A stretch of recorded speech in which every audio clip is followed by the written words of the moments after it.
J'ai longtemps cru que j'étais seul à douter et seul à me demander comment un métier choisi par passion pouvait devenir un tel poids. Bienvenue dans Indiana Vets. Je m'appelle Anthony Bourg, je suis vétérinaire et j'accompagne les équipes véto dans leur quête d'épanouissement en tant que formateur et coach professionnel.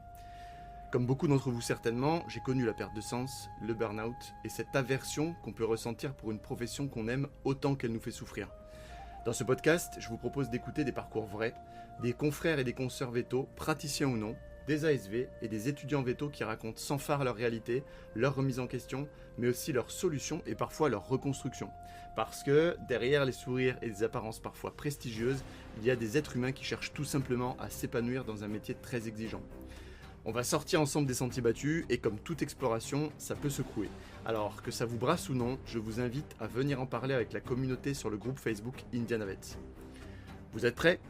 On part à la recherche de l'épanouissement vétérinaire. C'est parti! Salut Leïla, comment tu vas aujourd'hui? Salut Anthony, ça va? Et toi? Ouais, hyper bien, hyper en forme. On va pas faire genre, hein, évidemment Leïla, on a parlé un petit peu avant. En plus, aujourd'hui, on est chez toi. On a déjà tenté plusieurs enregistrements avec des problèmes de son, mais je crois que ça y est, on y est. C'est bon. On y arrive. On croise les doigts. Sachant que là, oui, on est face à face, ce qui est assez rare. Je crois même que c'est une première pour moi. D'habitude, je fais les enregistrements visio. Et là, il y avait des petits couacs techniques, mais je crois que c'est réglé. Il Génial. me semble. Ouais. En tout cas, on est dans un spot magnifique. L'appartement de Lila est génial. On est dans le sud de la France. Une petite vue sur la Sainte-Victoire. Enfin, là, je lui fais le dos. Mais en tout cas, on est dans un super environnement. C'est vrai, j'ai de la chance. Ça me change de Paris dans mon petit 30 mètres carrés, là, bien sombre maintenant. Ça fait du bien. Le soleil. La lumière. La lumière, c'est incroyable. Ah, ça change tout. Sur le Tu moral, le moral, le réveil, la fatigue, enfin tout, c'est incroyable. Ouais, et ça fait combien de temps que tu es dans le sud, là? Ça va faire 3 mois. 3 mois? Mm. Tu commences déjà à capter les changements? Ah oui, ouais. C'est dingue, hein? Ouais. C'est immédiat. Je fais partie des gens qui ont besoin de soleil. En plus, tu es rayonnante, Lila, je confirme à ceux qui ne te voient pas. Normalement, on voulait faire une vidéo, mais je le dis parce que les gens ne te verront finalement pas, ou en tout cas dans peut-être une autre vidéo que ce podcast, qu'on fera tout à l'heure. Tradition de ce podcast, Lila, tu es habituée, vu que on a fait un enregistrement un peu fake tout à l'heure, qui est tombé à l'eau. Si tu devais te présenter, toi-même, tu te présenterais comment? Ouais. Alors, dans le monde professionnel, je me présente comme Leïla, vétérinaire et consultante en facteur humain. Donc, je commence toujours par veto plus que consultante en facteur humain parce que je pense que veto, c'est ce qui fait le fondement aussi de mon identité professionnelle. C'est là ce sur quoi je me suis formée et c'est mon approche du métier de vétérinaire qui aussi influence mon utilisation des facteurs humains. Ouais, super intéressant. Comme tu dis, c'est l'identité professionnelle. Parce que je te l'ai posé de manière ouverte la question comment tu aimerais te présenter. Et effectivement, c'est un podcast qui est plus tourné vers le professionnel. Mais si du coup, je te posais la question hors pro, sur plus perso, qui c'est Leïla, tu me dirais quoi? Ça dépend avec qui je suis, à qui je dois me présenter. Si c'est des amis d'amis, je vais souvent me présenter en rapport avec la relation de la personne qui nous présente. Ah tiens, oui, moi je suis une amie du travail ou une amie du club d'aquagym, bref. Aquagym, ok. Je fais de l'aquagym. Ah, mais trop bien. Voilà, tu vois. Je suis la seule, il n'y a que des mamies, mais c'est super. Donc, je vais me présenter en rapport avec ce lien que j'ai. Si c'est, je sais pas, je croise des voisins. Ah bonjour, moi c'est Leïla, j'habite au fond de la rue. On va se présenter comme ça. Ou alors, oui, je suis l'amie d'eux, la copine d'eux. La maman d'eux. En l'occurrence, n'est-ce pas? D'un petit Jack. D'un petit Jack. Voilà. Ok, ouais, c'est intéressant. Tu vas t'adapter à l'auditoire. Ouais. Donc là, typiquement, on parle à des gens qui sont plus milieu professionnel, logiquement orienté veto, mais pas que. Il y a des gens en veto qui nous écoutent. Mais en tout cas, sinon, tu t'adaptes. Ouais. Tu peux plus parler perso. C'est ça. Je vais pas mettre en avant le fait que je sois vétérinaire dans mes échanges avec des gens hors contexte pro. Je vais pas me présenter comme la veto, quoi.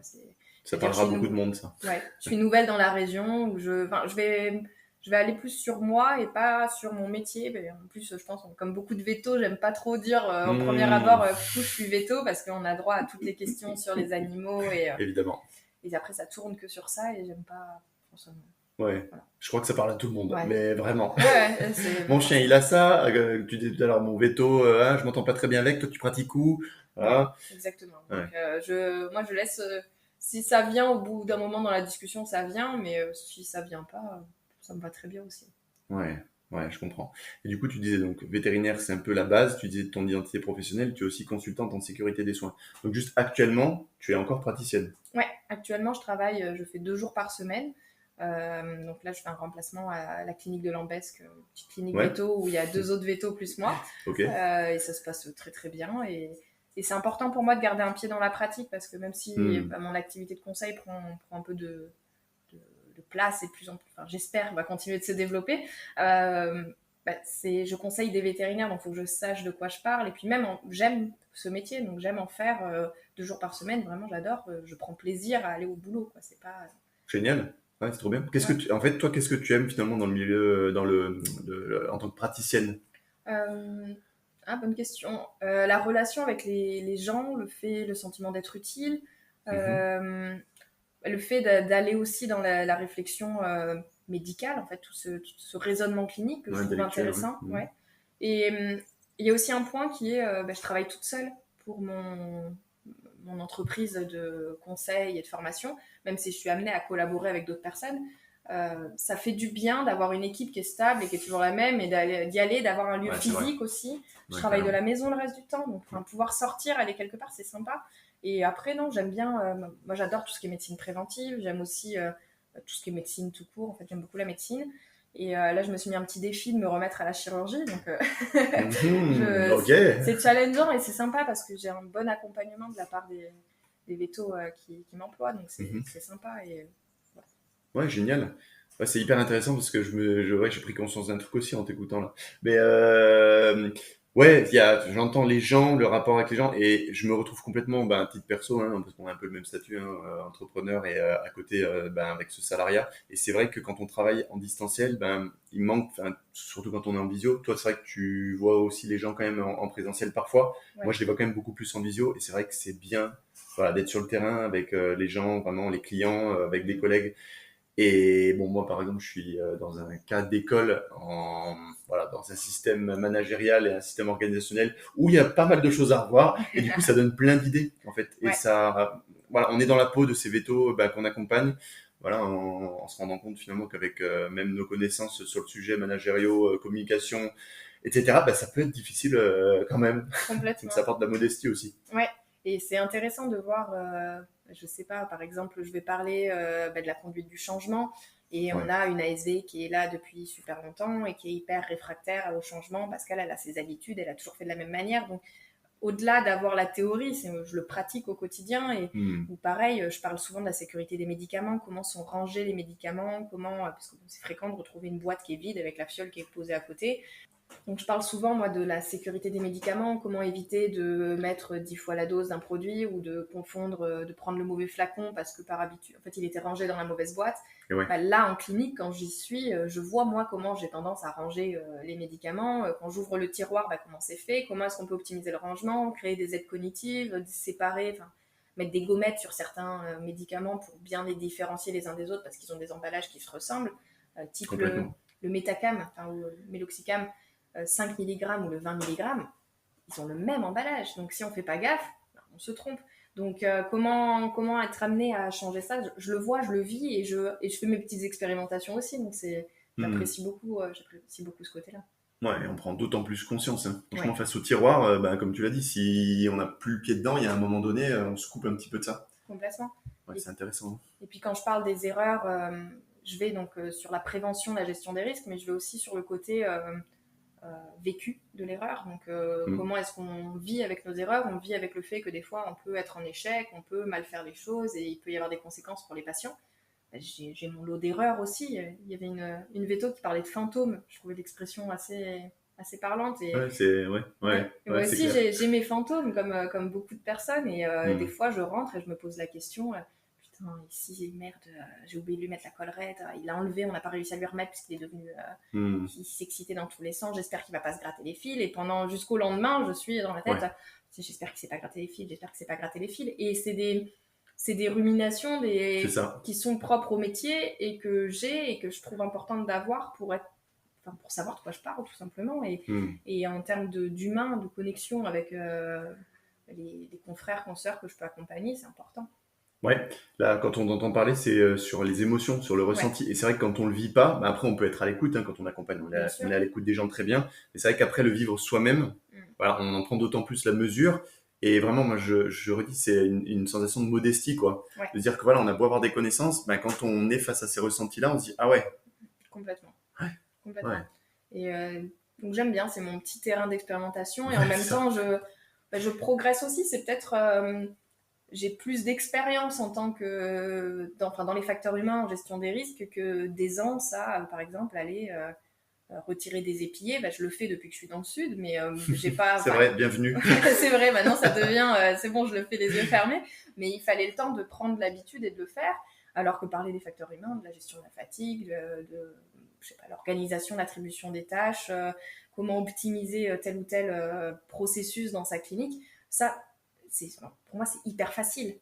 Là où des gestes techniques veto, tant qu'on l'a pas fait, c'est pas si simple que ça. Donc, ça me met aussi dans une position où je suis pas experte et ça fait du bien d'être challengée. C'est un peu inconfortable des fois parce que c'est ça. 2 jours par semaine, ça permet, on progresse, mais moins que si Évidemment. je faisais un 35 heures. Complètement. Plus, donc c'est challengeant, mais ça me permet d'avoir une pause aussi, de faire. Je me verrais pas faire une seule chose dans un seul métier là. Ça me permet ça c'est intéressant. Ouais, trop bien. Ça apporte de la diversité. Carrément. On l'entend en t'écoutant et comme tu dis, c'est un terrain d'expérimentation pour les gens comme nous qui voilà vont un petit domaine d'expertise à côté. C'est super chouette.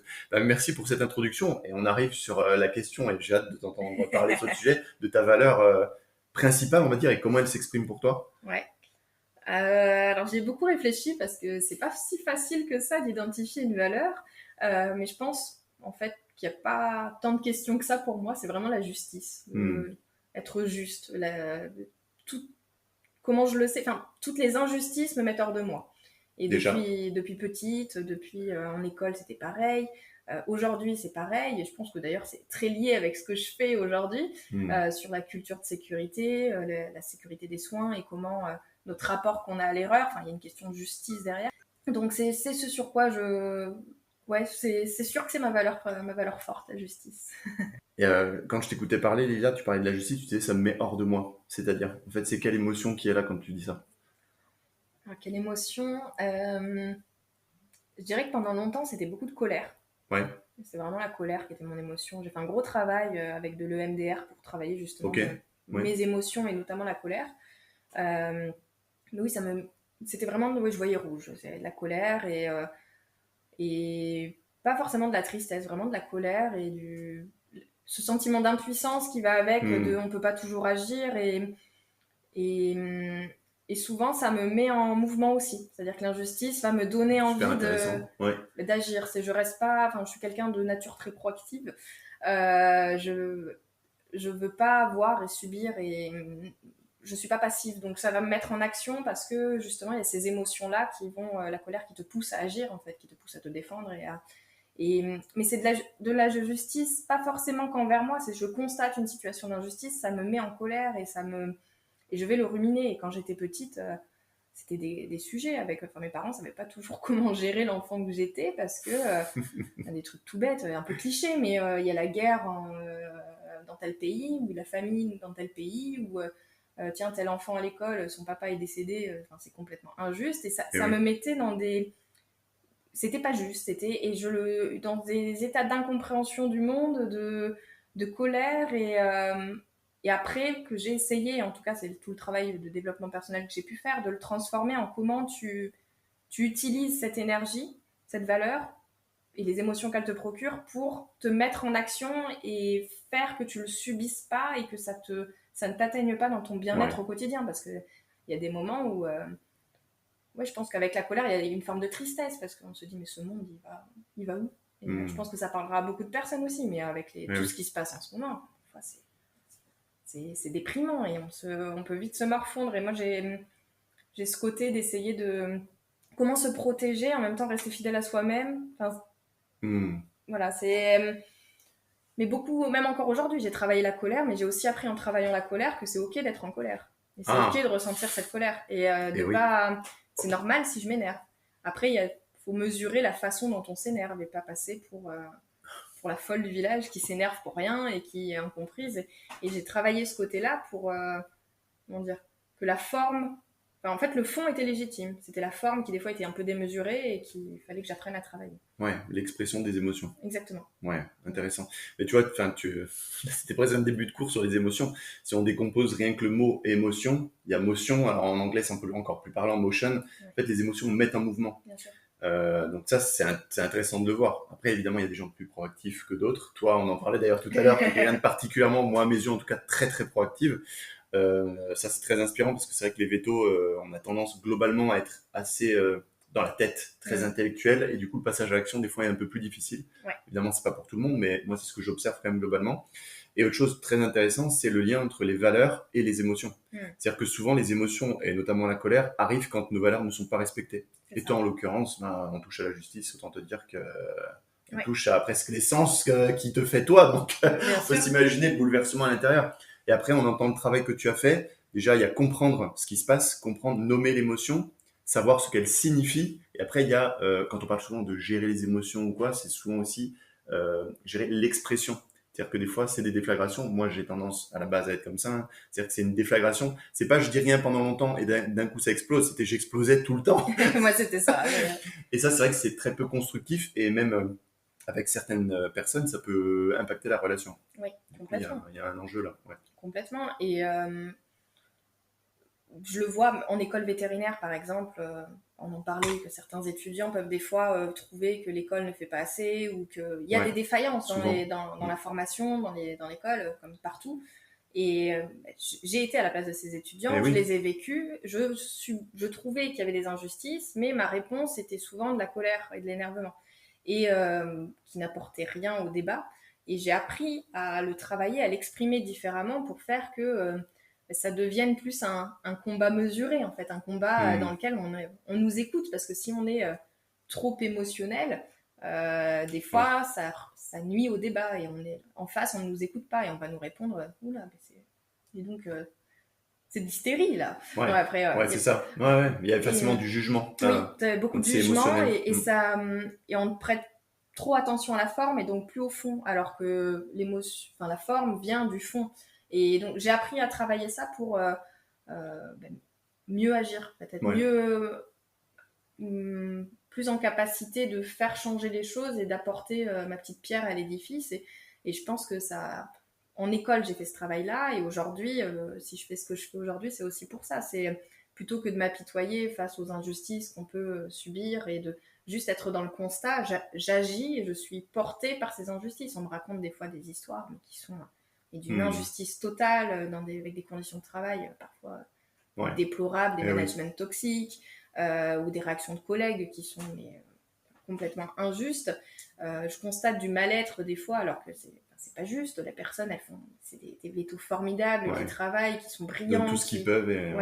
Et derrière, ils ont fait une erreur une fois dans leur vie et ça les bouffe, ça les consume. Et c'est pas juste non plus.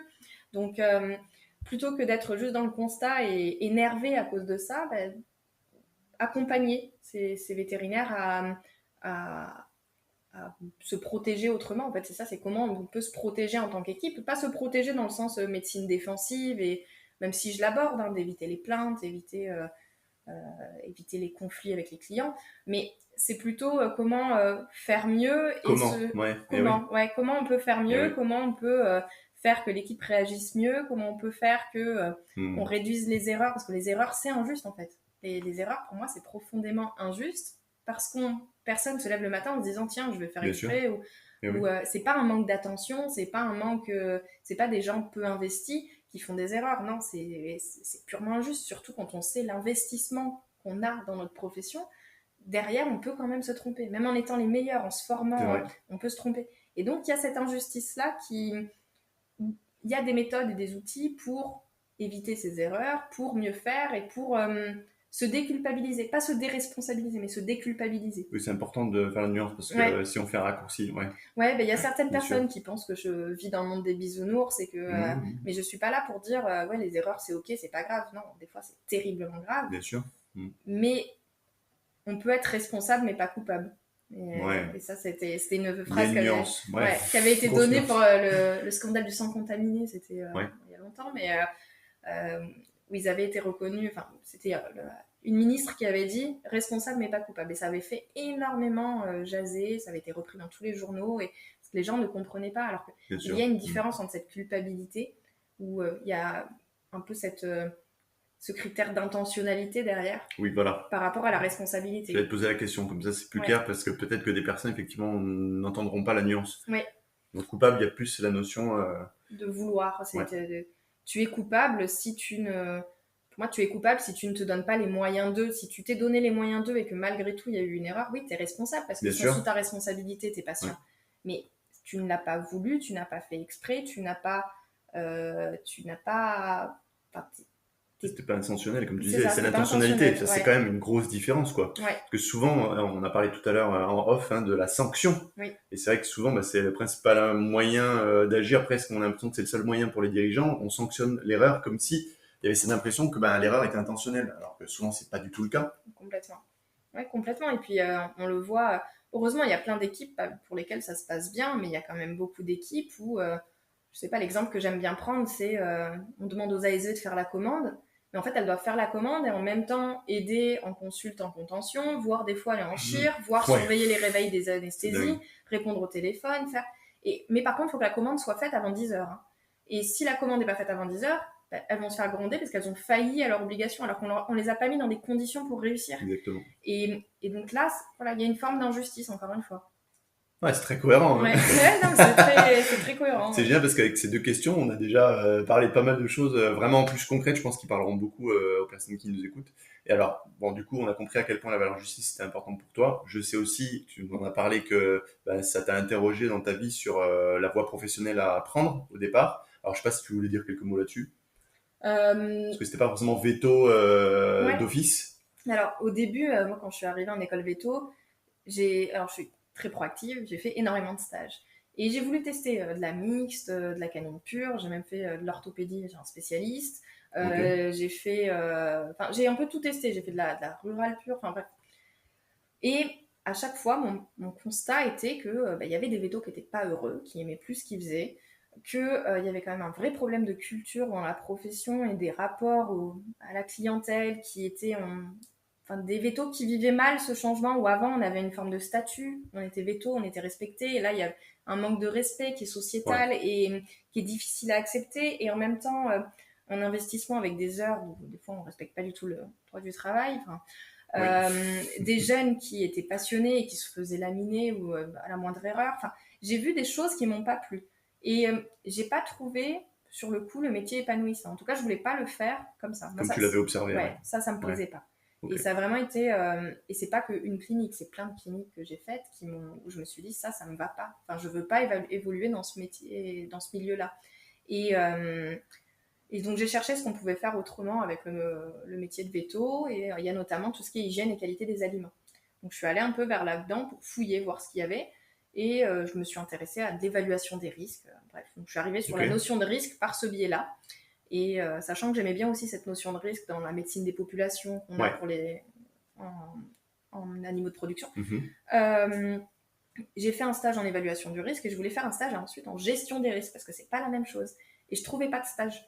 Donc je suis allée voir des profs en disant oui, je cherche un stage en gestion des risques. Tu peux peut-être dire la différence entre évaluation et gestion ? Ouais, l'évaluation, c'est tu mesures le risque. Quel est le risque à l'heure actuelle ? Quelle est sa fréquence ? Quelle est sa gravité ? Est-ce qu'il y a vraiment un risque ou pas ?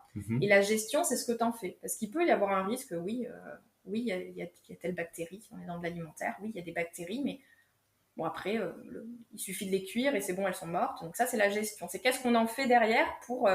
quel est le risque acceptable ? C'est typiquement...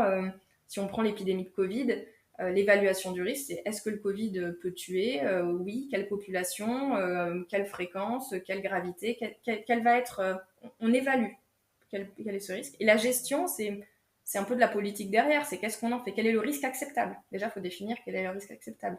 Est-ce que c'est acceptable que tout le monde n'ait pas accès aux soins, qu'il y en ait certains qui ne soient pas soignés à l'hôpital ? Est-ce que c'est OK quand il y avait des pénuries, on n'avait pas assez, je crois que c'était pour intuber, il n'y avait plus assez de matériel. Est-ce que c'est OK si on priorise quelqu'un de 40 ans face à un papy de 90 ans ? Des questions éthiques. Voilà, des questions éthiques. Et c'est qu'est-ce qu'on en fait ? Comment on gère ce risque ? Il y a un risque qui est là, des risques on en fait face partout, Mais qu'est-ce qu'on en fait? Un exemple, ça va être des politiques de santé publique. Tu as, je sais pas, le tabagisme. Il y a quel est le risque du tabac sur la santé? Quel est le risque du tabagisme passif sur la santé? Là, l'évaluation du risque, c'est à peu près le même partout. Par contre, qu'est-ce qu'on en fait? Il y a des pays où c'est interdit de fumer dans la rue. Il y a des zones très spécifiques autour desquelles on peut fumer.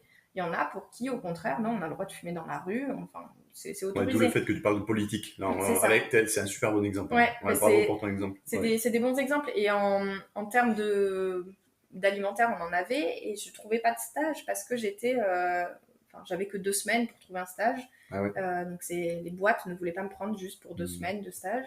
C'était pas rentable pour eux, pour elles. Et un prof m'a dit, tiens, j'ai ma compagne qui travaille à l'hôpital de Nantes au service de gestion des risques pour les humains. Et il me dit, c'est pas alimentaire, mais si ça peut te plaire, je dis, allez, carrément. Enfin, j'étais curieuse. Et en fait, j'arrive là-bas et j'ai trouvé ça incroyable. Et en fait, on parlait des risques qu'on ne m'avait jamais parlé en école. On me parlait du risque d'erreur, du risque d'accidents graves, d'événements indésirables graves évitables pour les patients. On parlait des risques de plainte et comment c'est géré à l'échelle de l'hôpital. On parlait des risques des infections nosocomiales. Ça encore, on en avait un petit peu parlé en école, mais pas avec cette approche vraiment gestion des risques. En école, on m'avait vraiment parlé de bonnes pratiques. Il y a la conformité. Oui, je vais te dire, alors qu'est-ce qui était nouveau par rapport à ce que tu avais déjà vu? C'est qu'en école, c'était si tu fais ça, tu mets tes gants comme ça, tu te nettoies comme ça, tu scrubs comme ça, hop, là, tu réduis le risque d'infection et après, on met des antibiotiques si la chirurgie a duré plus de 2 heures. Voilà. Ok, c'est intéressant, c'est bien. Mais là, le risque d'infection nosocomiale, il y avait des questions de responsabilité derrière, des questions de quels sont les facteurs qui les favorisent aussi, comment est-ce que on allait plus loin sur les questions de désinfection, quels produits on utilise, est-ce que parce qu'il y a ce risque-là d'infection, mais il faut le mettre en regard du risque environnemental, l'impact environnemental. Donc, est-ce qu'il faut absolument utiliser tel désinfectant systématiquement? Donc, en fait, ce qui était intéressant, c'est qu'on amenait une complexité qui considérait le travail réel. En fait, il y a le travail tel qu'on l'imagine et il y a le travail réel. Très intéressant ça, ouais. Et ce travail réel, il fait face à un certain nombre de ressources et de contraintes qui sont limitées. Donc, on va avoir des ressources RH qui sont limitées. En veto, on le sait, c'est dur de recruter. Souvent, on se retrouve en sous-effectif et on finit sur les rotules. Mais il y a l'enjeu économique. Il faut que ça reste rentable, ce qu'on fait, parce qu'on ne fait pas du bénévolat. Donc, il y a cet enjeu économique qui, des fois, va à l'encontre de la sécurité. Voilà. Il y a des enjeux très pratico-pratiques de tiens, je fais face à un monsieur qui n'a pas les moyens de payer. Vu ce qu'a son chat, enfin le tableau clinique de son chat, il faudrait faire tel examen. Il ne peut pas payer. Qu'est-ce que je fais? Est-ce que je fais gratuitement? Est-ce que je fais pas, mais du coup il y a des risques pour l'animal? Quelle mesure on met là-dedans? Et tout le monde a son avis et tout le monde fait. C'est ça, c'est au feeling. Il n'y a pas vraiment de protocole dans les cliniques où je passais, par exemple. Personne ne m'a dit, voilà, tu fais ça dans cette situation-là. Exactement. Et chacun fait à sa sauce dans la même équipe. Ouais, et en fait, il n'y a pas de... Alors moi, j'ai une approche qui n'est pas d'être normative et de dire il faut faire comme ça. Par contre, j'amène les équipes à se dire il faut que vous harmonisiez, vos façons de penser. Il faut au moins que vous l'assumiez et que vous le disiez. Et que ça ait été un sujet, qu'on ait conscience du risque qui y est associé. Parce qu'après, sinon, on est surpris. Et donc, c'est remettre la discussion autour du risque, en fait. Les amener à parler de ce risque et les amener à ne plus être aussi dans le fatalisme qu'il y a des fois par rapport à l'erreur. Oui, écoute, ça arrive. De toute façon, on ne peut pas être à fond tout le temps. Donc, il y a des fois, oui, il y a des erreurs. Écoute, on apprend de ces erreurs et basta. Et il y a un peu un fatalisme où, en plus, on apprend des erreurs. Qu'est-ce qu'on apprend vraiment? Souvent, on éteint le feu, on éteint la crise et après, on passe à autre chose, mais ça ne change pas le fond. Ouais, pas des apprentissages qui sont ancrés durablement. Ça, on voit souvent. Bien sûr. Si on gère là à court terme. C'est ça. En tout cas, c'est souvent ce que je constate. Ouais. Et l'enjeu, c'est, OK, qu'est-ce qu'on peut vraiment changer? Qu'est-ce qu'on peut vraiment apprendre? Comment on peut faire vraiment mieux? Et il y a des méthodes de travail qui existent, qui sont assez simples, assez intuitives en plus, mais qu'il faut connaître. Il y a des outils qui existent, qui sont utilisés en médecine humaine, qui sont utilisés dans le monde veto anglo-saxon, qui sont hyper en avance là-dessus. Donc, c'est les amener à découvrir ces outils, découvrir cette façon de penser, parce qu'on sort de... Les vétos, on a la médecine, c'est bien, c'est mal, les bonnes pratiques, le gold standard, nanana. Et après vient nos croyances sur ces bonnes pratiques, et, parce qu'on n'est pas que des êtres rationnels. Donc, mais donc, on va avoir cette première approche-là de médecine. Et ensuite, on a cette approche de la faute. Ah, il y a eu un problème. Non, mais c'est une faute. C'est mal. Il fallait pas. La notion de faute. Ouais. Et moi, j'amène une troisième perspective qui est de dire, attendez, la faute, ça a une fonction très précise. C'est réparer, indemniser pour la victime, ou alors sanctionner quelque chose qu'on estime mais néfaste pour la profession ou la société. Mais donc, on va sanctionner des choses graves. On va pas sanctionner une erreur qui est involontaire, qui est ponctuelle. Même, je sais pas, une des erreurs les plus graves qu'on m'ait racontées, c'est euthanasier le mauvais animal. On va pas, a priori, normalement, c'est pas sa fonction, sanctionner le vétérinaire qui a fait ça. Parce qu'il l'a pas fait exprès, si c'était purement involontaire. Donc, il y avait ces notions, donc là, médecine, faute, que je remets à sa place. Et j'amène une troisième perspective qui est, ok, il y a des fois, il y a des gold standards, il y a des choses qu'on aimerait faire, mais il y a le travail réel. Comment est-ce qu'on fait au mieux en tenant compte de nos contraintes et de nos ressources? Et c'est ça, c'est cette discussion-là. C'est que s'il y a un accident, qu'est-ce qu'on en apprend? Qu'est-ce qu'on tire? Qu'est-ce qu'on change? Quels sont les facteurs qui ont favorisé cet accident? Parce que souvent, on va se concentrer sur « Ah non, mais c'est toi, quand même, t'es tête en l'air. » On va trouver tous les défauts du monde à la personne qui a fait l'erreur. Le coupable. Enfin, tu vois, c'est le mot c'est ça. qui me vient tout de suite. On pointe du doigt un coupable. Et on se dit, bah, non, mais c'est pas étonnant. Attends, Babychette, t'as vu comment elle est tête en l'air, celle-là. Non, mais en même temps, elle est hyper stressée. Non, mais c'est une jeune, elle n'a pas confiance en elle. On entend tous les qualificatifs qui justifieraient l'erreur. Ou alors, ça va être, non, mais elle est fatiguée. Oui, ok, la fatigue, c'est un facteur contributif, mais souvent, quand on creuse, il y a énormément d'autres choses derrière. Ou alors, l'excuse, c'est on est en sous-effectif. D'accord, oui, ça, on entend souvent. Ouais. Ben, on est en sous-effectif, c'est vrai. Mais est-ce que tu es obligé de le subir? Et comment est-ce que, en considérant que tu es en sous-effectif, tu peux réduire le risque? Est-ce qu'on pourrait pas revoir la façon d'organiser le travail? C'est des questions qui se posent et qui sont pas assez souvent posées. On prend pas le temps de se parler, en fait, dans les équipes. Bien sûr. Et le problème, en fait, dont les vétos sont conscients n'est pas le vrai problème. Hein, comme tu l'as dit là, par exemple, c'est on met le problème sur le manque de confiance ou voilà, la fatigue ou le mot sous-effectif, alors que là, par exemple, c'est souvent organisationnel, comme tu le dis. Exactement. Donc, c'est mettre le regard ailleurs. Donc, tu vois, là, la discussion, elle est partie de ton stage à la base en hôpital, donc en humaine, où tu as vu quand même pas mal de différences, un gros décalage, on va dire. Moi, le mot qui me venait, c'est niveau, mais c'est pas le niveau, on en est à une autre étape. Chez les vétos, c'est encore quand même un thème qui est sous-abordé. Et du coup, en fait, finalement, dans ton parcours, pour que les gens comprennent, tu as fait ce stage, et après, il me semble quand même que tu as fait aussi une partie de droit. Ouais, alors en fait, j'ai fait ce stage, j'étais en 3e année de veto, d'études veto. J'ai fait ensuite, l'année d'après, un DU en parallèle de ma 4e année. Évaluation de la qualité et de la sécurité des soins, qui était en médecine humaine, mais que moi, je m'efforçais à transposer en médecine veto, et où on voyait tous les outils, les méthodes, justement, qu'on peut utiliser. Et ensuite, en dernière année de veto, il y en a qui ne le savent pas, mais on peut faire un master. On n'est pas obligé de faire une année de clinique. Canine, souvent on va choisir soit équine, soit bovine, soit animaux de compagnie. Donc moi j'ai décidé de faire un master, et c'est un double master qui est entre AgroParisTech et la Sorbonne, où il y a management des risques sanitaires, et de l'autre côté un master de droit, risques médicaux et responsabilité. Et ce master, il est unique en France, et c'est pour ça que je le voulais, parce qu'il permet d'accéder à un niveau de master 2 de droit. Donc tu as une grosse remise à niveau. Enfin, j'ai bien bûché cette année-là. On peut s'imaginer, parce que bon. J'ai eu 2 mémoires à écrire, la thèse, c'était... ça va être un master 2 en parallèle de la thèse. Et puis on se retrouve qu'avec des juristes qu'on fait qu'on fait 4 ans de droit avant nous. Donc il faut rattraper le niveau, et c'était intense, mais c'était passionnant. Et au moins, en fait, j'ai vraiment construit, du moment où j'ai su que c'était ça que je voulais faire, que ça faisait sens, j'ai voulu construire mon profil, acquérir l'expertise qu'il fallait pas attendre, en fait.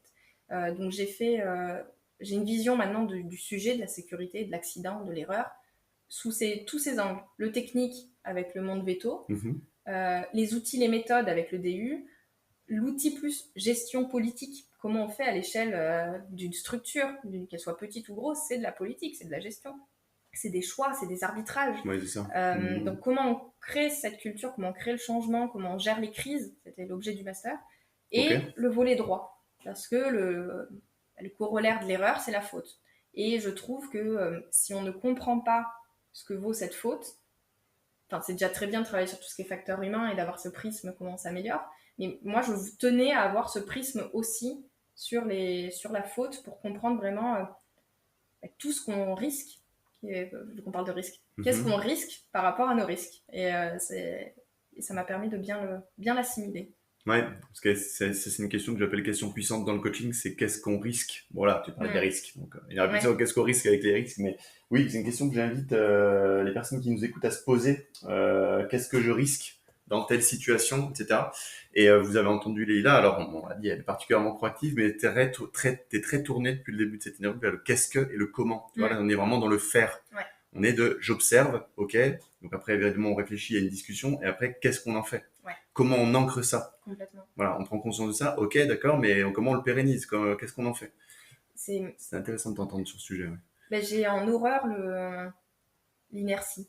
Ouais. C'est vraiment, je crois que c'est l'allergie. j'ai une allergie à l'inertie. Je déteste quand ça ne bouge pas, quand ça n'avance pas. Enfin, j'ai du mal à rester assise sur une chaise. J'ai besoin que ça bouge. Ouais. Et il y a des choses où, parce que c'est des problèmes complexes, il y a des sujets sur lesquels on n'avance pas très vite. Des exemples, le mal-être dans la profession. Enfin, depuis que je suis rentrée en école, on parlait même déjà en prépa ou même avant, parce que je connaissais des vétérinaires. Enfin, on me parlait du mal-être qu'il y avait dans la profession. Bon, même avant? Ouais. Ah ouais. Ouais, on avait parlé. Je connaissais très bien le veto de mon village. J'y allais déjà en stage. T'es rentrée en quelle année en école veto déjà?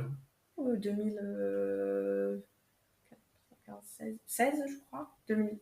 2016, je crois. 2016, ouais. Ouais, je crois que c'est 2016. Okay. Et comme quoi, hein. Oui, mais il y a déjà un mal-être, il y avait déjà des suicides dans la profession, avec un taux beaucoup plus élevé qu'ailleurs. Et donc, j'étais déjà sensible à ça, on en parlait depuis le début. Et pour autant, quelles sont les initiatives concrètes? Il y en a, hein, le syndicat fait des choses qui vont très bien.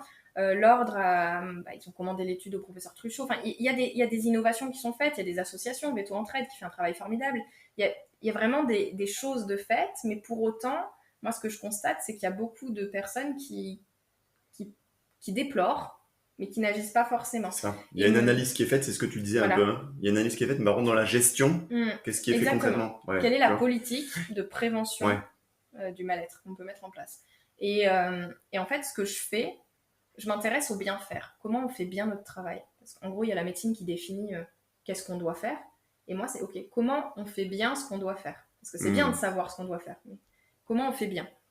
Et justement, cette question de comment on fait bien les choses, elle est au cœur, derrière de notre bien-être.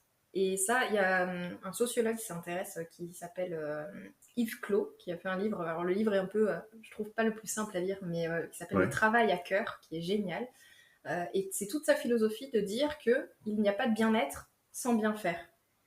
Intéressant. Et en fait, aujourd'hui, on voit beaucoup d'initiatives qui sont portées sur détecter les profils à risque, de mettre des lignes d'écoute, amener les gens à parler, à s'exprimer quand ils vont pas bien. Et on va mettre des initiatives de QVT, des fois, qui sont en fait ce que j'appelle des mesures un peu pansement. Enfin, le cliché, c'est pas trop dans le cas dans le monde veto, mais mettre un baby-foot, faire un escape game tous ensemble. Enfin, c'est des mesures qui servent pas à grand-chose. Et ça fait plaisir à très court terme. Enfin, vraiment, ça. Au moment où on est content d'être en équipe, c'est chouette. Mais... Exactement.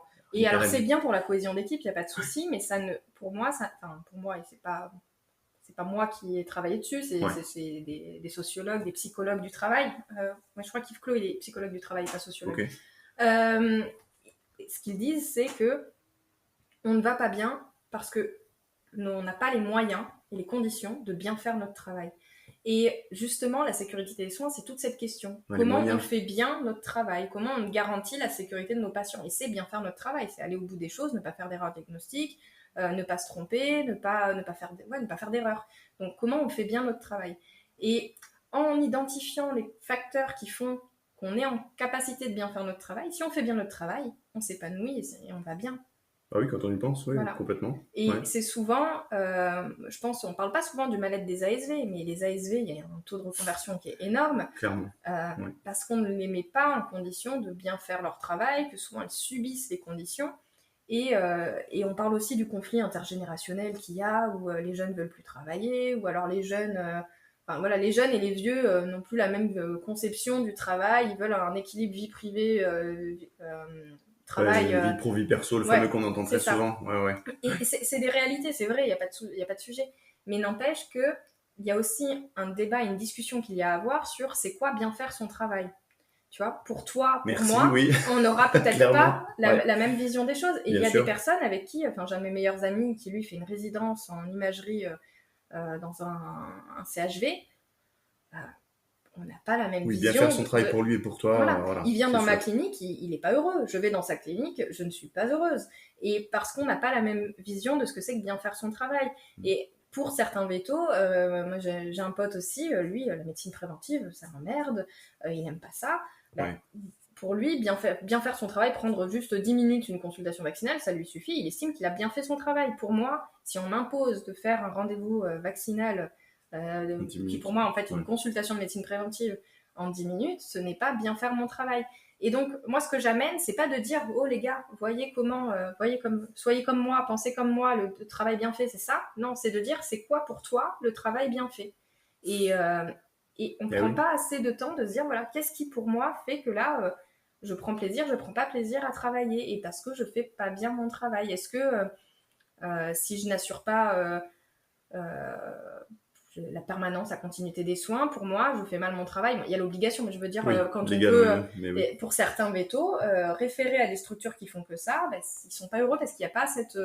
Pour eux, c'est pas assurer la permanence et la continuité des soins avec leur vision, leur façon de travailler. On l'entend, hein. Et pour d'autres, au contraire, c'est bah oui, moi je fais bien mon travail, ils viennent en rendez-vous quand je suis ouvert et ça me suffit. Et donc c'est juste remettre la discussion sur ce sujet qu'on préconçoit.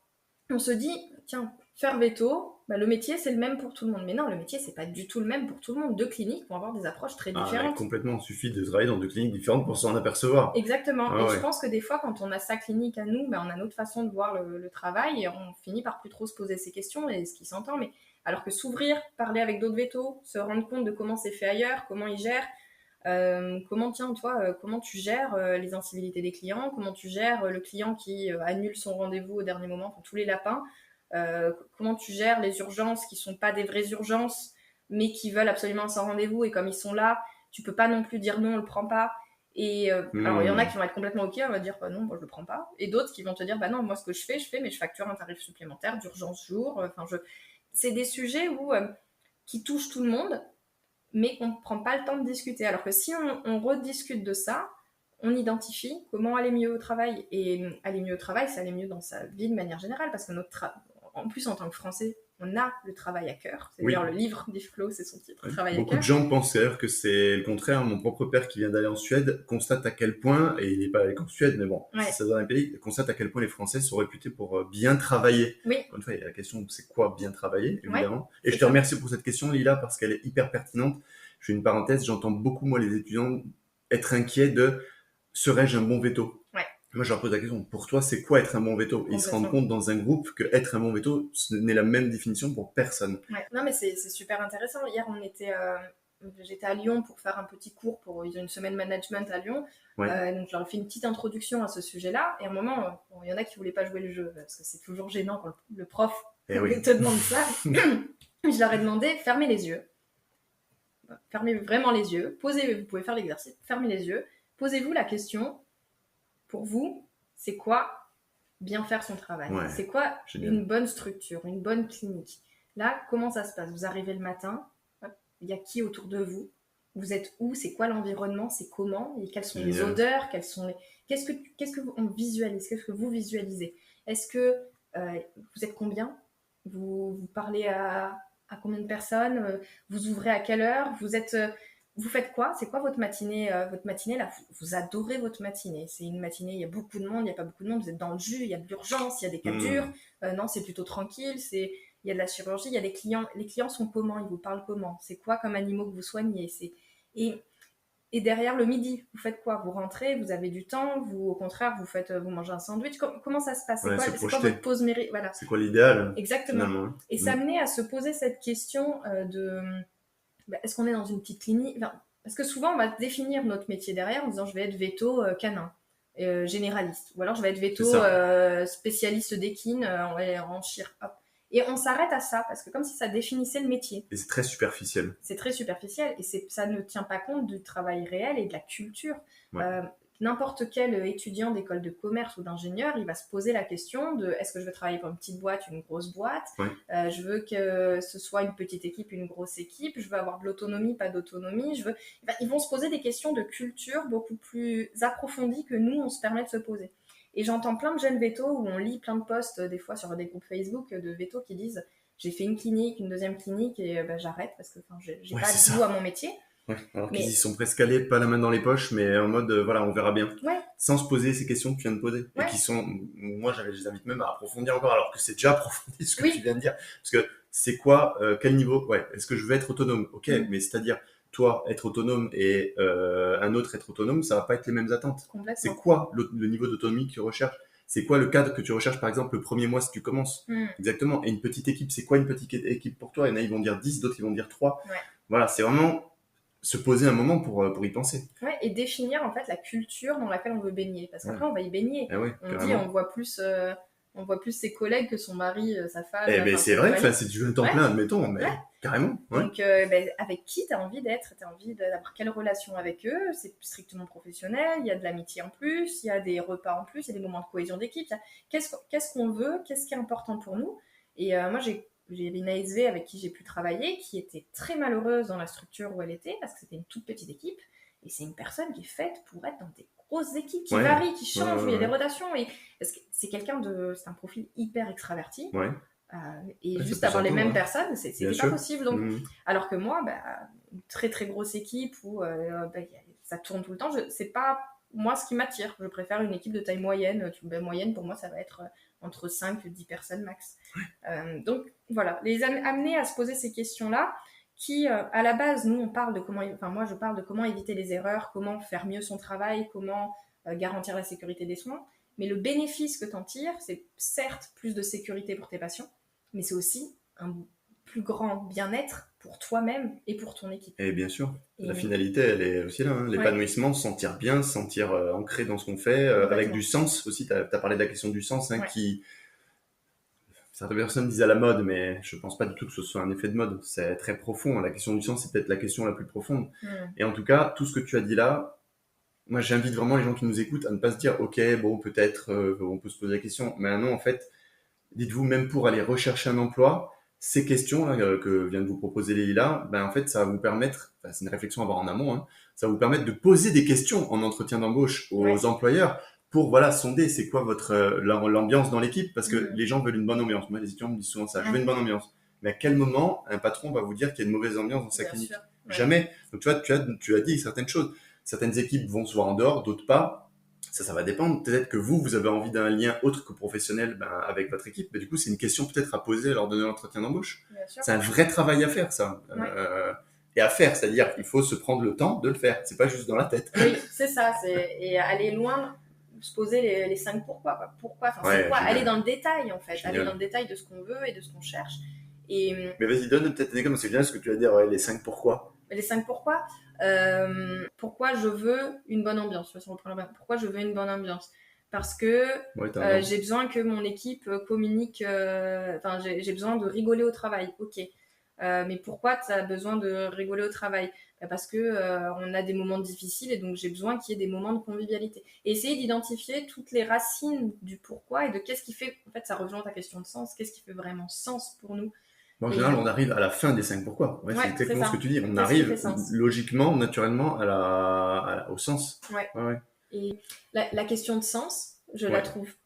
Pour moi, non, c'est pas un effet de mode ou une tendance. Peut-être que c'est utilisé par certains comme une mode et comme une tendance, et que c'est le mot, c'est quoi? Dévoué de son sens, dénué de sens, galvaudé, une notion galvaudée. Mais par contre, pour moi, le sens fait sens.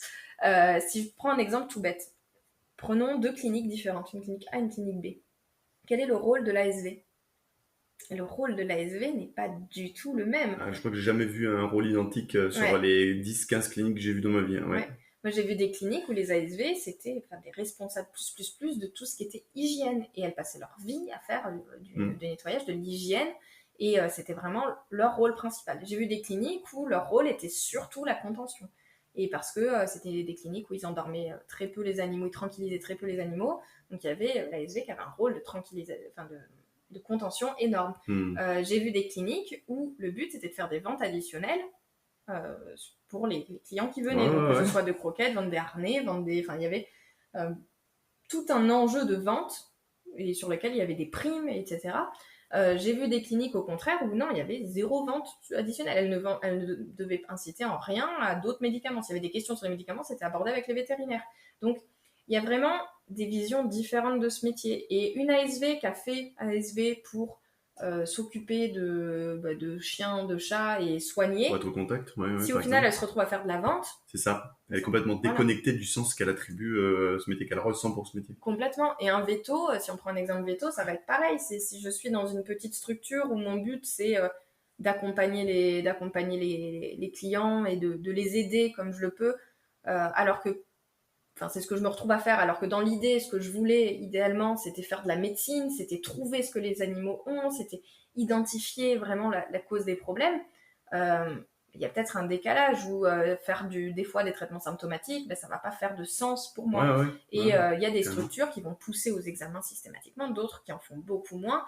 Et on le voit des fois, des vétos plus expérimentés ou des vieux vétos sur des groupes Facebook qui vont dire « Ouais, les jeunes, maintenant, ils font... » C'est tout de suite prise de sang, tout de suite radio, tout de suite écho, alors qu'il n'y a plus de sens clinique. Et encore une fois, il y a le mot sens clinique. Et peut-être parce que le sens clinique, le sens de la clinique varie maintenant c'est même pas complètement. Personne, intergénération, et c'est des discussions à avoir parce que moi, personnellement, je ne suis pas trop très examen complémentaire. J'aime bien justement ce sens clinique. J'ai tendance à faire pas mal de traitements symptomatiques en première intention et refaire venir les gens, mais je sais que j'ai des amis qui fonctionnent pas du tout comme ça. Ce serait pas possible. Mais bien sûr, ils seraient extrêmement frustrés. Ouais, et c'est complètement ok. Mais par contre, je tombe dans une structure où on va me pousser, on va dire bah non, là, Leïla, tu fais pas tes examens, là non, quand il y a ça, faut que tu fasses ça. Nous, c'est ce qu'on fait, et ça va bloquer. Parce qu'on n'a pas la même vision du métier. Donc oui, on est censé avoir chacun notre liberté, notre autonomie de pratique et faire comme on veut. Mais le fait est qu'on travaille en équipe. Donc si on ne partage pas un socle de valeurs communes et de visions communes, c'est compliqué. La culture, c'est comment on pense, comment on agit dans un groupe. Bien sûr. Si on ne pense pas exactement pareil, on n'agit pas de la même manière, la culture, on va avoir du mal à l'homogénéiser, à se sentir un vrai groupe. Oui, il n'y aura pas de culture, même. J'ai envie de te dire, vu qu'il n'y aura pas une forme d'harmonie au niveau du sens qu'on met dans le métier. Donc c'est intéressant d'aller, posez-vous ces questions-là s'il y a des fois, je sais pas, peut-être une structure dans laquelle vous vous sentez pas bien. Pourquoi? Quel était le travail réel dans cette structure? Quels étaient les facteurs qui faisaient qu'on n'aimait pas? On a toujours un pressenti. C'est non, mais là de toute façon on peut pas discuter, on s'entend pas bien, ou il n'y a pas une bonne ambiance, ça communique pas. Alors souvent on dit ça communique pas. Ok, mais il y a quoi derrière ça communique pas? Parce que le ça communique pas, c'est quoi? C'est que ça, il y a pas de moment. Il y a des moments, mais en fait, ça se dit pas les choses. C'est que de la communication descendante. On s'exprime. Des fois, ça communique pas. Ça veut dire, on parle, on dit les problèmes, mais il y a rien qui change. En fait, c'est pas ça communique pas, c'est ça change pas. Et donc, qu'est-ce qu'il y a derrière? Qu'est-ce qu'on reproche vraiment et sur quel levier on peut agir? Parce que je vous invite à être proactif et pas juste subir. Ça vient de tout le monde. On est tous responsables pour le coup. Ah oui, ça c'est vrai. Et tu vois, quand je t'entends, il y a aussi, moi, c'est sortir de la binarité, c'est bien, c'est mal, c'est bon, c'est mauvais. Eux, ils travaillent mal, moi, j'ai envie de bien travailler. Il y a vraiment des cultures qui sont très différentes, tu l'as dit, rien qu'avec des cliniques où on est vraiment très porté sur le sens clinique, et d'autres où on fait des examens complémentaires très facilement, où on va vers le diagnostic très facilement, et d'autres où on fait, comme tu as dit, en généraliste, c'est traitement de première intention, on les revoit, etc. C'est se poser la question, ouvrir, j'ai envie de dire, juste votre point de vue sur, c'est pas juste bon ou mauvais, c'est vous, votre manière de travailler et ce que vous avez envie de faire n'est pas aligné avec la structure dans laquelle vous êtes potentiellement. Et c'est vrai que c'est très dommage de voir des personnes arrêter ce métier-là juste parce qu'elles sont tombées sur 2 structures qui n'étaient pas alignées au niveau de la culture d'entreprise avec ce que vous recherchez. Complètement. Et puis il faut le dire, il y a des fois, heureusement c'est pas... Moi, ce que je côtoie, j'en vois peu des cultures vraiment toxiques, vraiment primitives, qui mettent une pression dingue sur leurs salariés sans leur donner les ressources de bien faire leur travail. J'en vois quand même peu. Je vois plus de managers qui essaient de bien faire les choses, qui des fois, malgré leur bonne volonté, ça marche pas. Mais par contre, quand on lit certains témoignages sur Facebook, on voit des choses, mais qui font tellement peur. Et moi, j'invite à se dire, si ça fait trop mal, si on en souffre trop, il faut tout de suite partir, parce que c'est sûr, soit c'est que c'est toxique, soit c'est que juste on n'est pas du tout aligné. Si par Complètement. contre, il y a des choses qui nous gênent un petit peu, là, on peut discuter, on peut apprendre, on peut communiquer, et on n'est pas obligé de changer de structure dès qu'il y a une petite difficulté, quoi. C'est un peu comme un couple, hein. J'avais mes patrons qui me disaient une association c'est comme un couple. C'est vrai, et même je pense que ne serait-ce qu'un CDI c'est comme un couple aussi.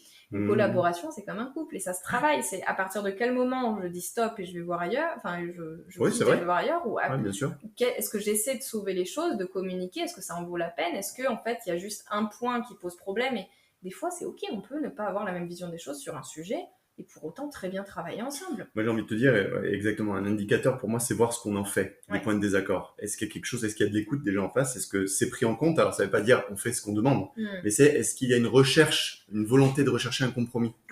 Déjà, tu vois. Moi, c'est ce que je me dis en général. Ça me semble être un bon indicateur. Et après, il y a vraiment cette partie de vous avez beau demander, vous avez beau essayer de faire, donc vraiment de passer à l'action. On peut ne pas être aligné de l'autre côté. Et effectivement, là, il faut pas espérer que la personne change pour vous, parce que souvent, on a envie que les gens changent, et ça vaut pour le couple aussi. C'est vrai, carrément. On a envie que l'autre change, mais quel contrôle vous avez sur la personnalité, les comportements de l'autre? En vrai, aucun. Enfin, pas aucun, on peut faire une demande, hein. Voilà, Lila, est-ce que tu pourrais prendre ce verre d'eau? Voilà. Et autant tu me dis non. Voilà.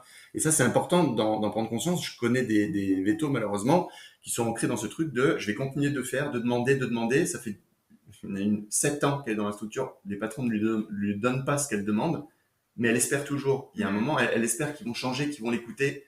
Ben non, il y a un moment, peut-être que pour elle, 7 ans, c'est satisfaisant, mais j'ai cru comprendre que ce n'était pas le cas. Oui, il y a un moment, c'est quoi la limite? Ouais, c'est ça. Quels sont définir le cadre rouge, les lignes rouges. Les lignes rouges, ouais. Et après, quelle flexibilité j'ai et qu'est-ce que je peux faire. Et moi, j'ai aussi beaucoup la perspective des managers. Donc, quand je dis managers, c'est des associés, des fois ça peut être des ASV en position de management, même si c'est pas encore le plus fréquent. Ça se développe. Ça se développe, cool, et c'est bien. Ouais. Voilà, tous ceux qui ont des fonctions un peu de management, j'ai leur perspective et souvent ils essaient. Et souvent aussi, il y a beaucoup de solitude à ce niveau-là, de se dire, j'essaie de gérer, j'ai déjà mon métier de veto et je me prends, comme les salariés, les mêmes réflexions et les mêmes difficultés, je fais face aux mêmes difficultés dans mon quotidien. Mais en plus de ça, je dois gérer l'équipe et je dois gérer essayer de faire au mieux. Et c'est pas facile, honnêtement, c'est vraiment pas facile. C'est une caractéristique du métier de manager, hein, qui a bien souvent la solitude. La solitude, ouais. Et ce que j'encourage les salariés à faire aussi, c'est de ne pas attendre que tout vienne du manager. Ah, voilà, on en arrive à ça. Un peu comme les étudiants qui attendent tout de leur école. Oui, on en parlait juste avant l'interview. Au final, on calque ce qu'on a vécu à l'école. Hein. Et du coup, on attend tout des dirigeants, alors que non, tout ne va pas venir des dirigeants. Et tout ne va pas venir de la structure dans laquelle vous êtes. Alors là, je parle plus aux salariés. Ouais, c'est hyper important ce que tu veux dire. Non, mais c'est vrai. Ça fait écho. Moi, j'ai jamais vu une seule clinique. J'en ai fait 3. Il y en a aucune des 3 qui m'a dit non quand j'ai proposé quelque chose. Parce que j'ai proposé de le faire. J'ai pas proposé juste, tiens, il faut que vous rangiez vos tiroirs de médicaments, c'est le bordel. Il faut que vous. Il faut que vous. Mais oui, mais il faut que vous. Enfin, d'accord, mais si c'est moi que ça gêne, je peux le faire aussi. Après, on peut négocier le fait que oui, ça va. Enfin, j'ai déjà mal consulté. Est-ce que je peux me bloquer un temps pour refaire l'aménagement des tiroirs? Et alors là, tout de suite, non, mais bloquer un temps, ça veut dire que tu n'as pas de consulte pendant ce temps-là. Peut-être que là, ça va être de la négociation. Oui, mais normalement, si on est proactif, si la personne voit le bénéfice qu'on en tire, ils sont très contents. Si on s'investit pour aller vers le changement qu'on propose, forcément, ça va marcher. Et je pense que des fois, on en attend trop, on attend que ça tombe. Et ça va pas tomber. Donc on peut se plaindre.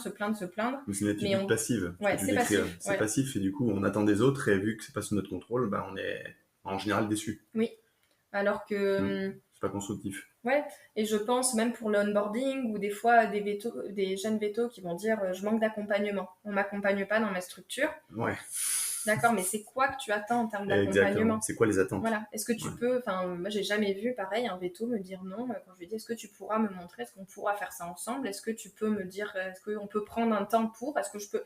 Et alors mon astuce c'est dit je peux bloquer un temps dans le planning. Allez là, est-ce que je peux bloquer un temps dans le planning pour... On est déjà dans l'action. Voilà.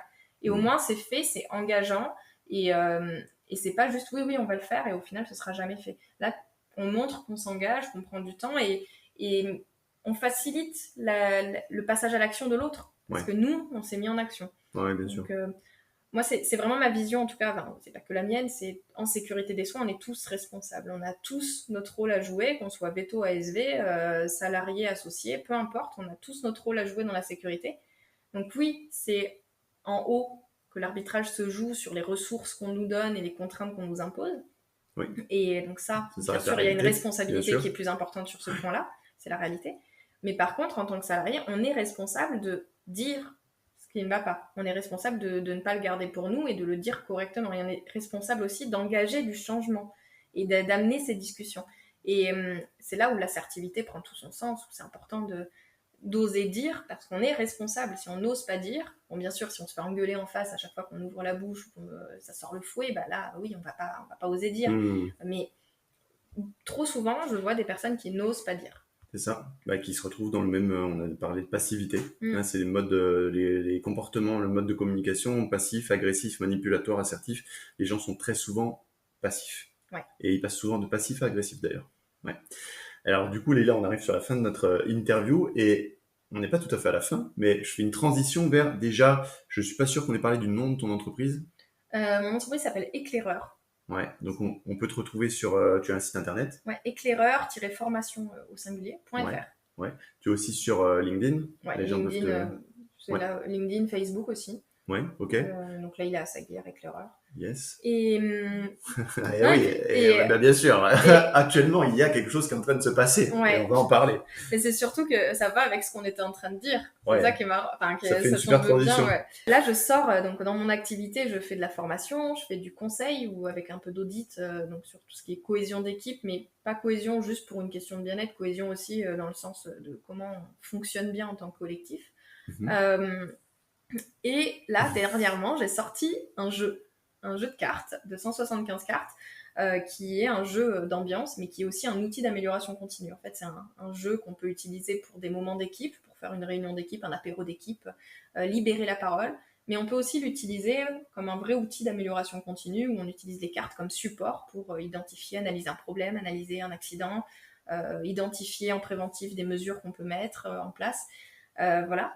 Et je trouve que ça tombait bien avec ce qu'on était en train de dire, parce qu'on était en train de dire qu'il faut oser parler, il faut qu'en face ça se sache écouter, et en gros il faut créer des moments d'échange pour parler des problèmes. C'est le plus important. C'est ça, et arrêter de les taire, parce qu'en veto, je crois qu'on l'a déjà dit, mais on passe notre vie à éteindre des feux, à gérer des crises, on est en mode crise tout le temps. On gère l'urgence. On gère l'urgence. Et on vit là-dedans. C'est ça. Et là, j'ai créé ce jeu pour sortir de la gestion d'urgence, même si on peut l'utiliser en gestion d'urgence, mais pour prendre le temps de se poser, de communiquer, de se dire ok, qu'est-ce qui va pas, est-ce qu'on peut se dire les choses, parce que c'est facile pour nous de dire allez voir vos patrons, dites, bloquez un moment dans votre planning, c'est facile à dire et on a conscience que c'est plus difficile à faire. Et cet outil, c'est vraiment un levier pour faciliter les discussions. C'est un jeu d'ambiance pour amener à parler simplement des problèmes, parce que souvent, si c'est prendre un moment pour se retrouver, déjà c'est pas forcément facile. Si en plus c'est pour se retrouver et parler de sujets un peu pas cool, on va parler des problèmes, on va pointer du doigt ce qui va pas, on n'a pas toujours envie. Oui, c'est sûr. Ouais, donc je voulais créer un outil qui soit au contraire hyper coloré, qui soit marrant. Ludique. Ouais, ludique. Super ludique. Et le jeu est un super moyen de parler et on met tout le monde à égalité en plus lors du jeu. Il n'y a plus de t'es patron, je suis salarié, c'est une ASV, je suis veto. Non, là, on joue. Donc, ça, c'est une invitation que tu donnes, qu'on se mette tous au même niveau lorsqu'on joue à ce jeu. Voilà, comme si on jouait tout, on était tous joueurs finalement. Ouais, c'est ça. Et comment s'appelle ton jeu, Leïla ? Dis-nous. Mon jeu s'appelle Toutou Risque, pour parler de tout, vraiment tous les risques, et en clin d'œil à Toutou. Évidemment, métier. N'est-ce pas ? Ouais, effectivement. Et donc Toutou Risque, c'est une édition spécialement vétérinaire avec des exemples du monde veto. C'est un jeu où, en plus, il y a une DA qui est assez sympa, où les soignants, c'est des chiens, et les visuellement, c'est très stylé, le design est trop cool, et le jeu est très qualitatif, j'ai lu entre les mains tout à l'heure, enfin, et vraiment, ça a l'air très chouette. Ouais, j'ai fait appel à une graphiste justement pour aller loin sur cette illustration, et je voulais faire un outil qui soit beau pour que ça donne envie de l'utiliser, et que ça donne envie de parler, parce que moi malheureusement, on me raconte des histoires qui sont dramatiques tout le temps, et c'est sombre, et quand c'est sombre, on n'a pas envie d'en parler. Donc là, c'est pour mettre. C'est pour ça que d'ailleurs ma boîte s'appelle Éclaireur. Je veux mettre la lumière sur le sujet Et là, c'est un jeu qui est lumineux et qui fait rayonner les équipes. Ouais, l'aspect ludique, lumineux, ça apporte de la légèreté, ça donne vraiment envie de parler de ça, alors qu'effectivement, tu disais, tu préfères qu'on parle de sécurité des soins plutôt que de gestion de l'erreur. C'est vrai qu'on parle de gestion de l'erreur, tout de suite, il y a un truc un peu plus sombre. Voilà. Oui. Même ça, tu vois, le vocabulaire, il est très important. C'est que l'erreur, on voit l'erreur commise par une personne, donc on pointe du doigt. C'est je gère cette erreur, je gère ce qui n'a pas eu lieu. On devrait dire à la rigueur la gestion des incidents, la gestion des problèmes, ou des événements indésirables. Mais là, souvent, et c'est ce que me demandent les vétos, donc c'est pour ça que je communique souvent sur l'erreur, parce que c'est un nouveau sujet, donc il faut que les gens arrivent à savoir comment le trouver. Ouais. Donc l'erreur, ça parle, mais en soi, si on veut être plus précis, c'est la sécurité des soins, la sécurité des patients, la sécurité des soignants. On va parler de facteurs humains, de facteurs organisationnels et humains. Voilà. Mais c'est plus large que simplement juste gérer une erreur. D'ailleurs, c'est quoi gérer une erreur ? C'est la prévenir, c'est la gérer quand elle est là, c'est l'annoncer aux clients. Et en fait, c'est tous ces sujets qui rentrent dedans. Mais pas que, on va plus loin avec le jeu, on découvre qu'il y a identifié toutes les menaces qui favorisent les erreurs justement, tous les facteurs qui altèrent notre quotidien, qui font qu'on passe une mauvaise journée parce que aujourd'hui c'était bruyant, que la saison de la chasse a réouvert, donc je me prends tous les chiens de chasse à faire de la couture entre midi et 2 et j'ai pas le temps de manger, qu'en plus il y a Madame Michu qui est hyper désagréable, qui est venue et qui a parlé comme une merde à toute l'équipe et ça a plombé l'ambiance. Et puis j'ai tel collègue qui a ses règles et donc qui était pas bien et en fait elle a dû rester assise tout le long, donc moi j'ai dû courir dans tous les sens parce que c'est des sujets. Ça par exemple, le sujet des règles, c'est marrant, mais vous n'êtes pas obligé d'en parler. Je sais que c'est un sujet qui est personnel et tout le monde ne veut pas en parler, mais n'empêche que les règles ont un impact sur la performance au travail. Bien sûr. Donc comment est-ce qu'on le gère ? Comment est-ce qu'on sait quels sont les symptômes pour nos collègues ? Est-ce que nos collègues ont besoin, à ce moment-là, qu'on soit peut-être un peu plus présent pour prendre la relève, parce que c'est difficile pour elles. Voilà, donc c'est amener des discussions et amener l'équipe à parler de vraiment tout. C'est un jeu très complet, 175 cartes, où on parle de plein de facteurs qui soient individuels, d'équipe, liés aux clients, aux patients, ou encore organisationnel et lié à l'environnement de travail. Bon, on va se prendre un petit exemple, peut-être, du coup, Leïla. Vas-y, alors là, par exemple, je prends les cartes menaces. Les cartes menaces, donc les menaces, c'est tous les facteurs qui soient humains ou organisationnels, qui vont altérer la fiabilité de nos pratiques, qui peuvent, qui créent des problèmes, qui favorisent le fait qu'on se trompe. Ouais. Alors, est-ce que toi, tu veux prendre une carte ? Vas-y, allez, je vais en prendre une au hasard. Ok. Alors, j'ai la carte conception des locaux. Ok. Alors, du coup, c'est une carte menace, tu disais. Ouais, il y a un exemple, si tu veux. Ouais, génial. Ouais, effectivement, en dessous, il y a... Alors déjà, c'est super bien illustré avec des animaux. Ouais, j'adore. Exemple, absence de séparation entre le chenil-chien et la chatterie. Alors, clairement, oui, ça peut poser des problèmes de tension entre les animaux, des chats qui peuvent avoir hyper peur, qui peuvent être complètement prostrés. Bon, tu vois, en tant que praticien, je me dis qu'en plus, ça peut altérer un peu notre évaluation de la douleur, des fois avec le faciès des chats. Si on se base sur la faciès pour moi je te dis tout ce que ça m'évoque. Après je sais pas si tu veux me poser des questions, mais en plus je pense qu'on peut tous parler avec nos filtres et je pense qu'il peut y avoir énormément d'idées différentes et hyper riches rien qu'avec une seule carte. Tu vois, je vois un peu le... C'est ça là, tu vois, par exemple, c'est donc conception des locaux. Qu'est-ce qui chez vous est mal foutu ? Ça va être se réfléchir qu'est-ce qu'on peut améliorer, qu'est-ce qui fait que c'est pas bien, qui peut favoriser les accidents ou juste qui fait qu'on peut se faire mal, qu'on peut... je sais pas, tu me parlais, bon ça c'est chez toi, mais d'un porte-manteau où tu te tapes le pied dedans tout exactement. le temps. S'il est mal placé, c'est mal placé. Et moi, j'ai vu des fois des conceptions d'accueil, par exemple, qui sont hyper mal faites, tout le monde se marche dessus. Les clients, ils n'ont pas de zones un peu, qui respectent la confidentialité, quoi. Ils sont les uns sur les autres pour parler à différentes ASV. Donc ça va être se poser des questions et ça se trouve vous allez me dire non nos locaux ils sont tout neufs, ils marchent très bien, on a justement revu l'agencement, c'est génial. Oui carrément. Allez, on pioche une autre carte. Alors hop, croyances et valeurs. Là j'ai un caniche qui réfléchit avec une petite balance. Franchement les illustrations elles sont top. Et tu dis il y a combien de cartes ? 175 cartes ? 175, ouais. Putain, sacré travail hein. Alors corticophobie entraînant un retard de traitement et l'aggravation d'une otite. Et oui, parce que même si on a des traitements, on a des espèces de protocoles médicaux qui sont théoriques, on va tous avoir nos croyances et notre propre subjectivité qui va potentiellement entraver la mise en place des traitements qu'on est censé mettre en place. Ouais. Je crois que je me suis un peu répété, mais bon, c'est pas grave, c'est spontané. Ouais, moi ça me fait penser à ça. Et du coup, tu vois, moi je me dis là, c'est le coach professionnel qui parle, ben tu vois, mettre 7 cartes au centre de la table, ben en fait, ça permettra d'autant plus de voir à quel point ben, les croyances des fois peuvent être même similaires et les partager et peut-être faire prendre conscience à certaines personnes qu'elles sont là, parce que les croyances on en a tous, mais on en a très peu conscience, et de voir à quel point elles peuvent être différentes ces croyances aussi. C'est ça. Et discuter, je sais pas, par exemple, je pense à l'hygiène. Il y a un jeune véto qui me disait dans sa structure où il est, il n'y a pas du tout de bonnes conditions d'hygiène en chirurgie. Selon lui, les conditions ne sont pas satisfaisantes. Voilà, selon lui, les conditions ne sont pas satisfaisantes parce que les vétos ne portent pas de charlotte. Des fois, ils ne mettent pas de casaque. Et pas de gants stériles. Voilà, pas forcément de gants stériles. C'est le cas là où je suis. J'avais pas l'habitude, mais c'est un peu bizarre au début. Et il y a des vétos qui vont répondre, bah non, mais c'est pour un abcès. De toute façon, un abcès, c'est pas stérile. Donc écoute, moi je mets juste mes gants, ça suffit, c'est très bien. Alors qu'il y a des structures où non, on fait tout bien, propre, on nettoie, on scrub, on met un champ, on s'habille, on fait tout comme si c'était une chirurgie... lambda quoi. Et donc là, quelles sont nos croyances vis-à-vis de l'hygiène? Est-ce qu'on peut peut-être, s'il y a vraiment un sujet, un conflit peut-être à ce moment-là, est-ce qu'on peut discuter de... en fait, on ressort le gold standard, on va essayer de faire un peu de biblio, essayer de voir est-ce qu'il y a vraiment un impact ou est-ce qu'il n'y a pas. C'est hyper stimulant. C'est ça. Sauf que il m'expliquait qu'avec son équipe, il a essayé de l'aborder, c'est parti en conflit direct. On dit, ouais, non mais vous les jeunes, attends, mais tu te rends compte? Et ils ont pas discuté en fait, c'est monté et ils n'ont pas vraiment discuté. C'est tout de suite, ah mais vous les jeunes, on est passé à l'étape reproche. Accusation. C'est ça. Très peu constructive aussi, logiquement, n'est-ce pas? Ouais, alors que là tu vas te dire, bah ok, bon, bah, nos croyances, qu'est-ce qu'il dit? Bah tu vois, toi c'est ça, oui, mais moi c'est ça. Bon, mais écoute, mais c'est pas grave, bah si, moi je te dis que ça me touche, pour ça. Et on peut utiliser d'autres cartes du jeu. En quoi est-ce que ça me touche? Il y a les facteurs aggravants par exemple qui vont être l'impact que ça a sur toi, quelles sont les conséquences pour les conséquences de manière générale de tes actes. Donc là, si on part de cette croyance, traiter avec pas mettre de gants. Sur des chirurgies type abcès ou autre. Voilà.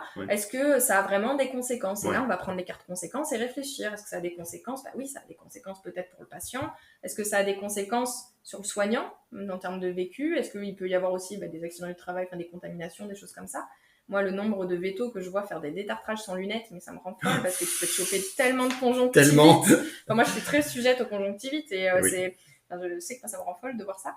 Mais discuter des vraies conséquences que ça a pour le patient, pour le soignant et pour la structure. Parce que oui, prendre des gants stériles, peut-être que ça a un coût. Donc en fait, est-ce qu'au final, oui, mais quel est le coût? Et ça va nous amener à vraiment discuter et à guider notre travail, guider notre discussion d'équipe pour aller dans du constructif. Ouais, et tu vois, du coup, je vois la seule prérogative pour utiliser ce jeu, en fait, c'est prendre du temps. Et je sais à quel point c'est une problématique pour un certain nombre de structures.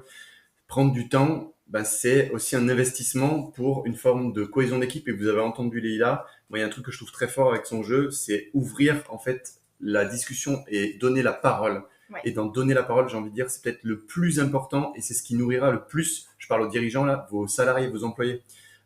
Dans trop de structures, je vois des personnes qui n'ont pas d'espace de parole. Il n'y a aucun moment de réunion ou d'entretien qui sont prévus pour que les gens puissent parler. Ouais. Et en fait, le jeu de Leïla, c'est un moyen hyper ludique. Il y a un côté fun, voilà. En plus, je vous dis, les illustrations sont très belles. Achetez-le rien que pour voir ça. Et vraiment, vous voyez, avec une carte, on peut avoir une discussion de 10-15 minutes, mais facile, je pense. Ouais. Donc, vraiment super ludique, j'adore lire. C'est ça. Ouais. Et après, il y a des petits jeux qui sont là pour vous guider donc dans la notice où, par exemple, il y a le jeu « Tu préfères ». Alors, je me suis inspirée des jeux que je faisais en soirée avec mes potes, mais donc, par exemple, là, j'ai pris 2 cartes. Donc, on choisit, on regarde dans les cartes. Il faut prendre des trucs qui vont un peu ensemble. Des fois, il faut fouiller un peu, mais ça vient assez facilement. Et donc là, je vais te dire, par exemple, tu préfères dans ta consultation, ça pue. Mais vraiment, il y a des odeurs. Genre, ça sent pas bon. Moi, l'odorat, autant dire que... Que des chiens qui puent, là. C'est un jour où il a plu, ils arrivent tous. Ah oui, ils sentent plus, c'est affreux. Puis, il y a eu des abcès, t'as vidangé des glandes anales, il y en a, ça pue. Il y a de la parvo. Ça pue. Okay. Tu préfères ça ou travailler dans un environnement où il n'y a pas de problème d'odeur, par contre, c'est bruyant. C'est bruyant, t'entends tout, t'entends la discussion de la salle d'à côté, t'entends les gens aussi rigolent, il y a les chiens au chenil qui n'arrêtent pas d'aboyer. Donc, tu préfères, à choisir entre les deux, tu préfères quoi? Moi, mon nez est extrêmement sensible de base, mais je t'avoue que là, exceptionnellement, moi, ce serait le bruit. Parce que c'est Ouais, vrai que je le sais d'expérience, quand il y a trop de bruit, même les animaux, ils sont tellement impactés. Enfin, ouais, je pense que c'est vraiment le bruit le plus dérangeant pour moi. ouais. Ouais, tu vois, moi aussi, moi pour le coup, le bruit, je vais avoir énormément de mal et ça va me mettre dans un. J'écoute plus la personne qui est en face de moi Ah tellement ouais, tu je me vois? concentre sur le Et bruit. ouais. Alors que l'odeur, à la rigueur, tu mets un masque, quand je vais utiliser des. Ça va me gêner aussi, mais Bon, moi, tu j'avoue vois, que ça me moi. gênerait énormément Ouais. aussi.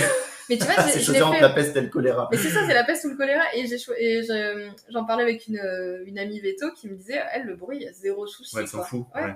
Elle a Ouais. grandi dans une famille du Sud où ils hurlent, tu sais, ils les emmènent Ouais, aux ouais, soirées. ouais, je vois bien. Les Ouais, ouais, enfants, ils on ont l'imagine l'habitude, bien. ils ont déjà des acouphènes à 3 ans.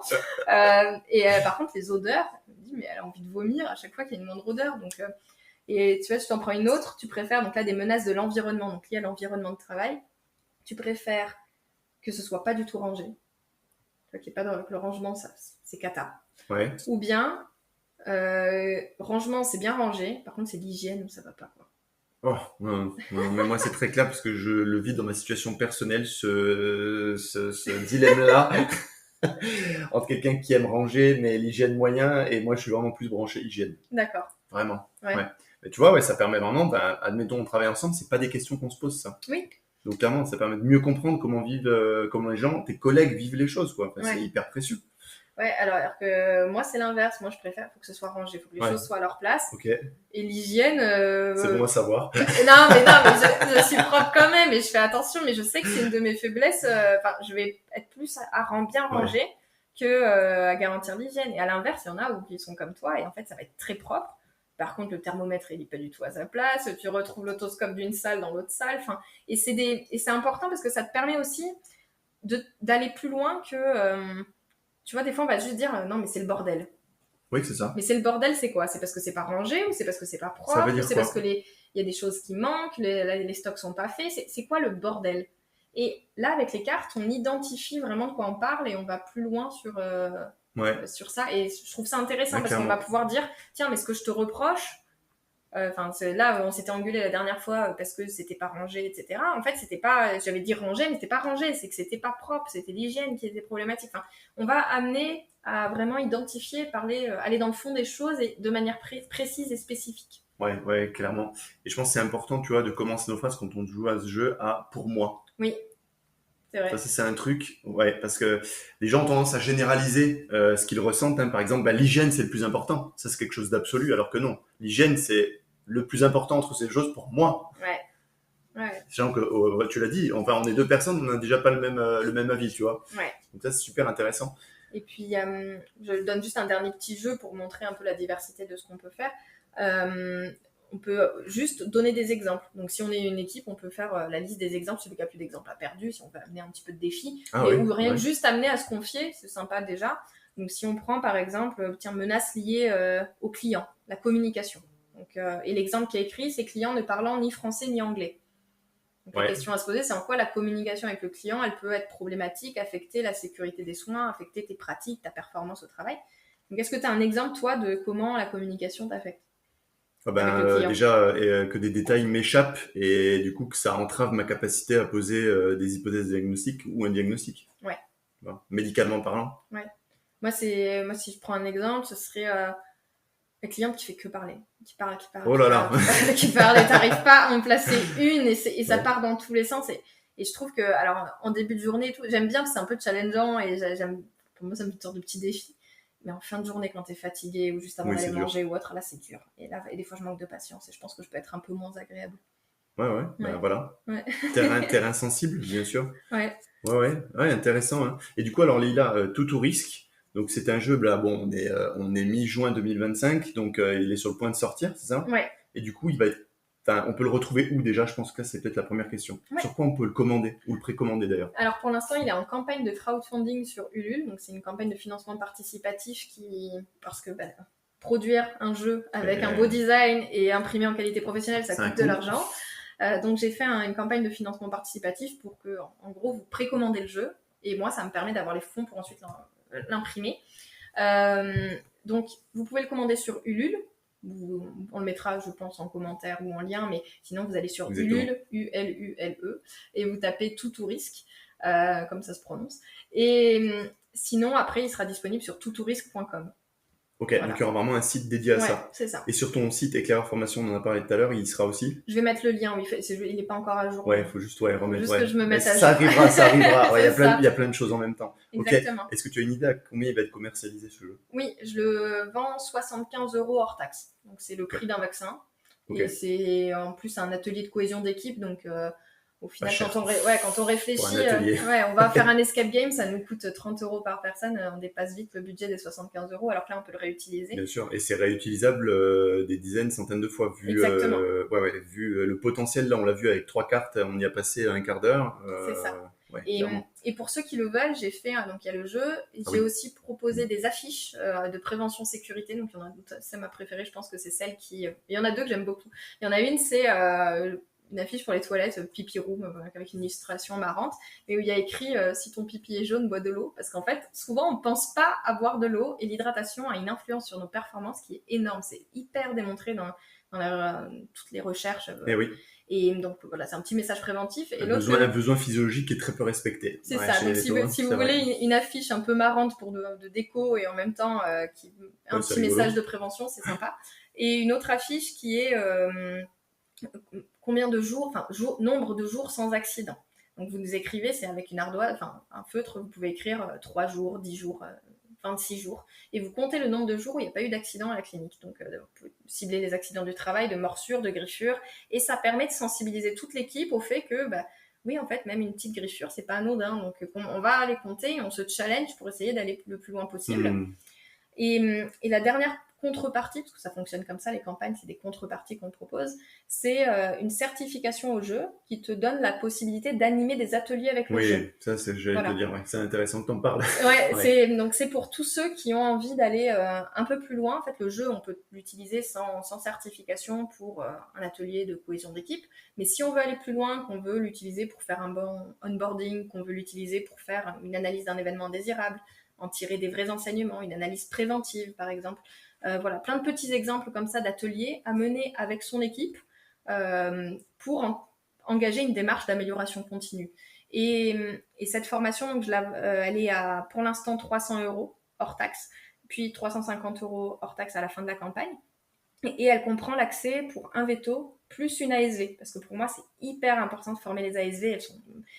Elles peuvent animer des ateliers en toute autonomie avec les autres ASV.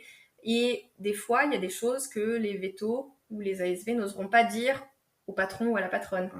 Alors qu'à l'ASV, on va oser se confier et dire ce qui ne va pas. Donc, voilà, si ça vous intéresse, que vous souhaitez...